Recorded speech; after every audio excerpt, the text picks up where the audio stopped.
Good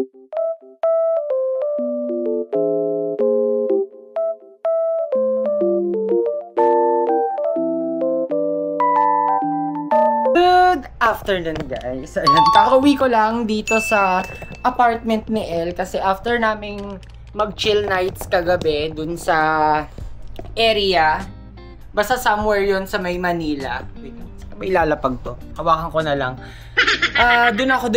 Doon ako sa bahay, dumiretso, doon ako natulog. Tapos kaninang morning, maaga ako nagising kahit na late na rin ako natulog kasi meron akong hinahabol na meeting. So ayun, I'm currently editing yung mga vlogs na putol-putol.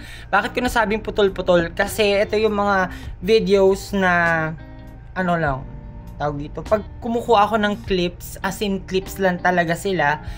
Short clips, tapos iba-ibang senaryo, iba-ibang ganap sa video. So ayun, ine-edit ko lang para ma-upload ko na rin siya. At dapat kakain kami ni El somewhere around Makati. Yun nga lang, na sinuggest to ni Ate Hana na kinainan nilang dalawa nung kanyang husband. Kasi masarap doon, unlimited, tapos parang 750 or 799. Meron ng back ribs, meron ng chicken, tapos meron ng sausage. Yun nga lang kasi, since kakauwi pa lang ni El kaninang alas 10 ng umaga at hindi pa siya natutulog, sabi ko matulog na lang muna siya, magluluto na lang muna ako ng pininyahang manok or pininyahang pork. Pwede ba yun? Basta magluluto ako ng pininyahang manok. Samahan niyo ako kasi kailangan ko rin pumunta ng palengke para dun ko bibilin yung chicken at yung iba pang mga recados. Okay, tara na. Sinabihan ko sa El kung gusto niya. Hindi naman nakita. Ayun, sinabihan ko si El kung gusto niya sumama sa akin sa palengke. Open ko lang yung ilaw. Tapos, ayun, nag-i-edit lang ako ng pang-aking thumbnail kasi ano? Hindi ka naman kita, oh. Kasi nga, wala siyang suot na pang-ibaba. Ayun. Going back, wait lang.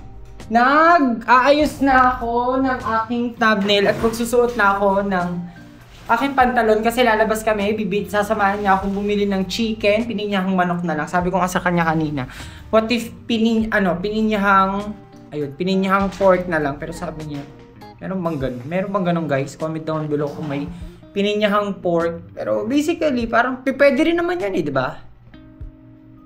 Yung pininyahang pork. O hindi siya masarap. Buti na lang na-upload ko na yung vlog for today. Actually, kahapon ko pa siya na-edit. Yun nga lang kasi meron akong meeting na pinuntahan. So, hindi ko na... Tsaka hindi rin ako dito natulog. Kaya, hindi ko na rin siya naituloy na i-edit. Pero, uploaded naman na siya. Okay. Tara, let's... Labasa ka na ba? Tara, let's go. Ay, medyo naiihipa ako. Nasaan ba siya? Lumabas na siya. Medyo naiipa ako pero mabilis lang naman kami sa market. Dumating na rin pala kanina pagdating ko, nakita ko si El na ina-unbox niya yung mga food na in-order niya for Snowy. May dala kang susi. Ayun. Ano yan? Yung cut liter na susuko ko. Meron na naman siyang delivery. Pero sabi niya, cut liter daw ito ni Snowy. Ayun, hindi ko alam kung meron siyang gagawin eh. Ano yung pinapakita mo kanina? Sabi mo gagawin. Parang siyang dump. Hindi mo, yan, try. Hindi, bumili na tayo ng wrapper na maliit. Ayun, ngayon na lang ulit kami magluluto na. Ito pala. Yung pala yung pinakita niya sa akin kanina habang nasa restroom siya. At ngayon na lang pala kami magluluto ulit. Love yung sasakyan na yun. Yung maliit, yung Jetour na electric car. Oo, mabalik tayo. Ngayon na lang ulit kami magluluto ng ulam talaga na homemade kasi ito mga nakaraang araw sobrang busy. Puro lang kami bili ng ulam or magluluto kami pero yung mga processed food lang. Nandito na kami sa market at ayan, kung mapapansin nyo, mga walang tao. Ay, hindi naman sa walang tao. I mean, naka, ano ata sila, no? Naka break. 2 PM pa lang eh. Pero hanap tayo na mabibilan ng baboy. Ay, hindi. Ano pala? Chicken. Chicken. Meron ba? O, sige. Gulay na lang muna dito sa market. Tapos yung meat, dito. Doon nata. Hindi ko alam kung saan yung sinasabi ni Ele, pero bili muna tayong mga gulay. Bell peppers, tapos carrots, mga ay, may ano na rin. Ano ba? Labi ko nga pumili ng carrot. Tsaka patatas. Yung patatas, ito malaki na. Mga yan, kuha tayo ng ito, 3 piraso. Tapos bell pepper. Eto na. Nabili na namin yung mga gulay. Tapos bumili na rin ako ng fresh gata at pineapple chunks. Stop dito sa convenience store kasi maghahanap kami ng molo wrapper para dun sa ipapursu nga ni El na kayang gagawin. Pero nung nakita niya tong ano na to, etong pagbibila namin dito na mini market lang siya, hirap na hirap dahil di nakaharang kasi. Nung nakita niya to, bibili daw siya nung tocino na luncheon meat. Ano yung Argentina ba yun? Pero maganda rin naman. Tapos mas mura. Ito hindi. Pero dito, ito. Ayan. Yan, ito yung Argentina pala. Yan, na tocino. Meatloaf to eh. Tapos, ano pa ba? Pero meron din namang small size. At ito, tipid pack na corned tuna. Ay, tingin nga tayo ng alak nila. Ano bang alak meron sila dito? Ay, meron tanduay ram. Ito, masarap to. Yung tanduay ice na color blue. Actually, lahat naman ng colors and lahat ng flavors from tanduay ice masarap. Tapos ito MP. Hindi ako masyado nagiinom niyan. Ito, may lychee martini. Tapos ano pa ba? Ilang naman. Asa na? Ilang bibilin mo nun? Ay. Yan. Tapos dito mga panlinis. Okay na.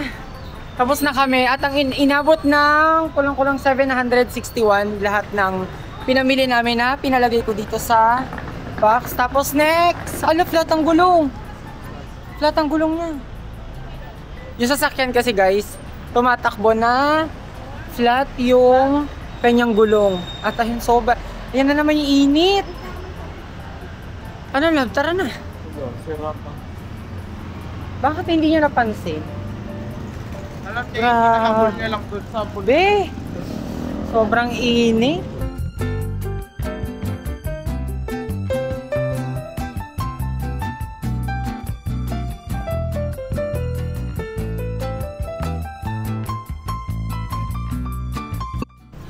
Bumili si El ng banana Q. Tinatanong niya ako kung gusto ko daw. Ayoko saging.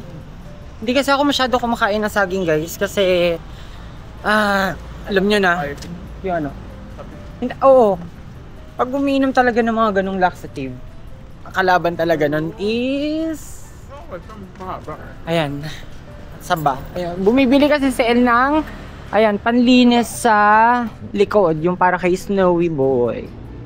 Ito yun, electric fan, tapos, meron dito, meron din silang, yan, mga gulay, mga prutas pala, tapos, ayun, may avocado.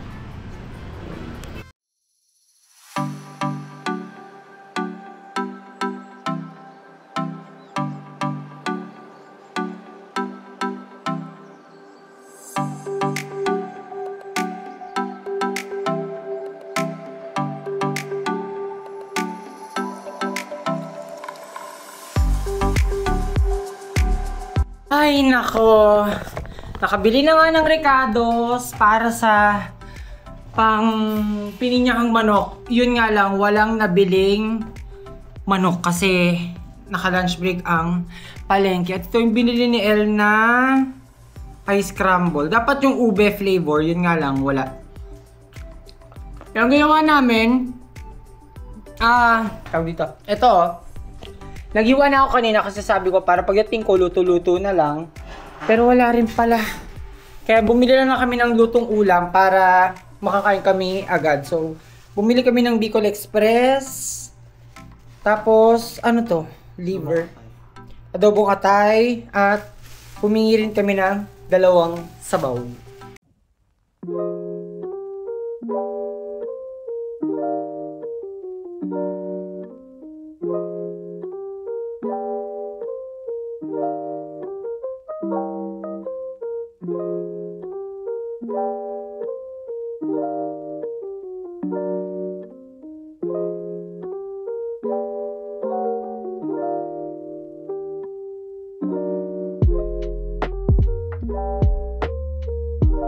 Good morning, guys. Ayan. Buti na lang, nagising ako. Sabi kong ganun, ano oras na? Kailangan ko na magising para dito nga sa... Ayun, nasa out of town ako. At I'm currently here lang naman sa somewhere. Hindi ko na sasabihin kung saan, pero samahan nyo muna ako. Mag-breakfast muna. Kailangan ko muna mag-breakfast para meron tayong lakas. Tapos, date ko na lang kayo kung ano yung mangyari sa... Wait lang, ginagano ko yung face ko kasi nagbabalat siya at medyo masakit. So, iwan ko na yung phone. Pero tara, kuha tayo ng ating breakfast for this Monday. By the way, today is April 28, 2025. At then, kuha tayo ng food. Ayan, ang daming selection ng food. Pero ang hinahanap ko talaga is yung kanilang hash brown. So, tingin tayo kung merong hash brown. Pero, meron ng mga porks, mga beef, tulad niyan. Yan. Iba't ibang klaseng Filipino breakfast something.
Sa wakas makakain na rin. At ayun, nakuha ko na lahat na mga kailangan kong makuha.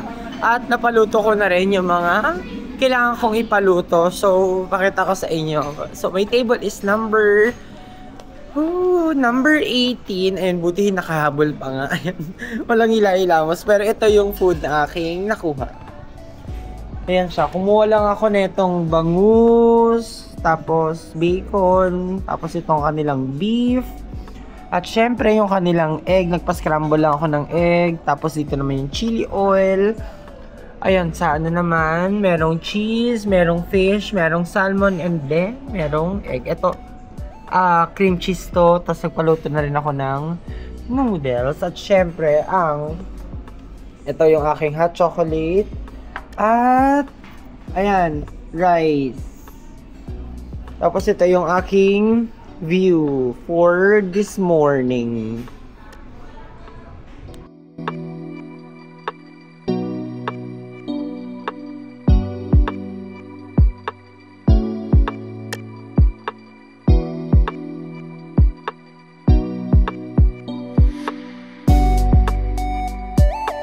At inabutan pa nga ng ulan.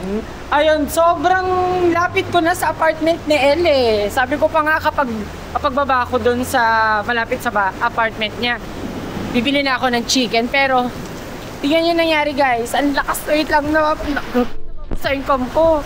Ang lakas talaga ng ulan. Ang lakas talaga ng ulan. Pero good thing yan, para naman lumamig-lumig. Ayun, nababasa nga yung aking camera.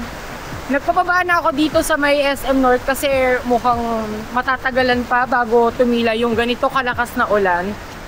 Ang agenda ko dito, kailangan ko bumili ng manok kasi kailangan talaga nating ituloy yung paggawa ng pininyahang manok. Ayoko nang i-delay yun kasi baka masira din yung mga ingredients at gusto ko na rin makatikim. Hindi ko ba alam kung bakit ako nag-crave for pininyahang manok. Kahapon pa dapat yan. Ilang araw na nakalipas. Yun lang naman yung sadya ko dito sa may SM North. Although, pwede naman akong bumili ng chicken. Malapit nga dun sa area ni El. Yun nga lang kasi, lakas ng ulan. Tapos, ayun, para nagmo-move na lang din. Sabi ko, mag-ano na lang ako, magta-tricycle na lang ako mamaya at hopefully tumila na yung ulan kasi gusto ko na makauwi at gusto ko na makakain para mailuto na yun. Actually, mabilis lang lutuin yun eh. Parang plug and play lang ata ng mga ingredients. So, ayun. Not sure kung anong ganap namin mamaya ni El kasi day off niya. Tapos, ako naman, wala nang meeting. Wala na akong meeting na dapat asikasuhin, so tomorrow na lang. Tapos, tomorrow kasi, April 29, birthday ni Joyce. Yun nga lang kasi nag-aaya si Joy na magsalubong. Ewan ko kung papayag si Joyce na salubungin lang namin mamaya yung kanyang birthday. Pero I'm currently here na dito sa may SM Hypermarket. Ayan. Yan. Tsaka sana hindi rin mahaba yung pila, no? Para maaga ako matapos. Tingin naman tayo ng chili garlic. Although, I have pa naman chili garlic dun sa bahay. Yun nga lang kasi, gusto ko tumikim ng ibang klase or ibang taste. Kasi meron ako nabili, yun nga lang, sa Landmark yun. Para siyang merong nori na chili garlic. Sobrang sarap. Nung time na babalikan ko na yung pinagbilang ko dun sa may Trinoma, wala naman ng stock. Pero, ayun, naghahanap lang ako ng chili. Pero, doon kasi yung area ng bilihan naman ako. Meron dito sa section na to ng mga chili. Pero, mas preferred ko kasi yung hindi siya ganito. Although yung Licom Key, masarap. Pero, hindi siya pasok sa taste buds ko. Pero, baka kumuha na lang ako netong, yan. Atong ganitong Knorr na, sige, kuha tayo ng isa na chili. Kahapon kasi ito yung binili namin ni El. Gantong klase, yung Maggi. Pero, kuha rin ba ako? Tapos meron ding classic. Tapos ito yung mga malalaki naman nila. Yan. Ito, hot and chili. Ito kasi kalamansi. Sige, kuha ko ng isa neto. Yan. Ganda ng laman ng cart ko, dalawa lang. Hindi dito na ako sa may meat and fish area. Ang cute. Ito, ang sarap. Bangus. Bangus. Tapos ito naman yung boneless. Meron din tilapia. Yan. Yan. Ito, pampano. Sabi ni El, marunong daw siya magluto. Pero ako kasi, hindi ako marunong magluto ng ganyang isla ng pampano. So, sa ibang vlog, yan naman ang gagawin natin. Pero for now, nakafocus tayo sa gawa ng pininyahang manok. At ito na, kuha na ako ng wait, asa yung chicken? Kuya, nasa yung chicken? Ay, nandun pala sa kabilang area yung mga chicken. Ito, yung gulo ng cam, sorry naman. Yan. Guys, chicken section, pero kukunin ko yung mga thigh parts.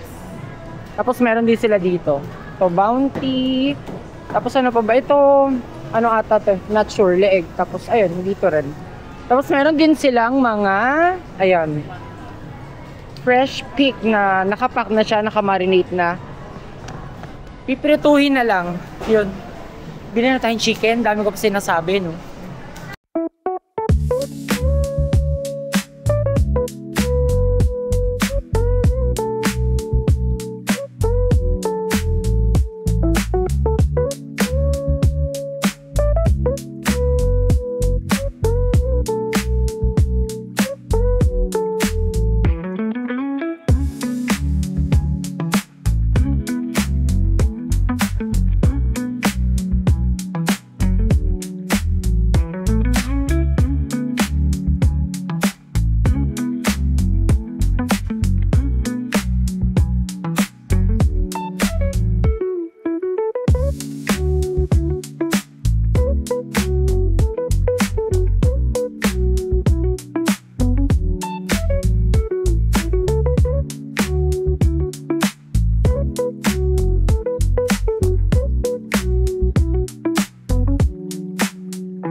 Nandito na ako sa apartment ni Elle. At guys, share ko sa inyo, di ba kanina naghahanap nga ako ng chili?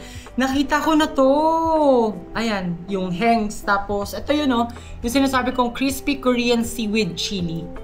Yan. Yun nga lang, wala silang yung sa malaking ganitong jar. Pero ito, sinubukan ko lang kasi for only 139 pesos. Nag-iinit kasi ako ng water. Susubukan ko lang kung masarap. Pero, ayun na, yung aking collection. Ito, chili mansi na kahapon. Ito yung binili namin. Plus, dinagdagan ko ng, Maggi Savor na kalamansi lang, hindi chili. Tapos, kinuha ko na rin itong Knorr, not sponsored.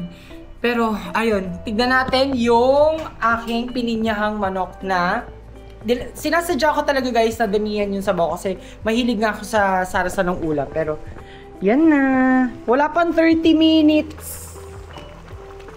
Nakagawa na ako ng, ayan, ang dami lang nung kanyang sabaw. Pero magsasubside pa naman yan. Tapos, rekta kain na tayo.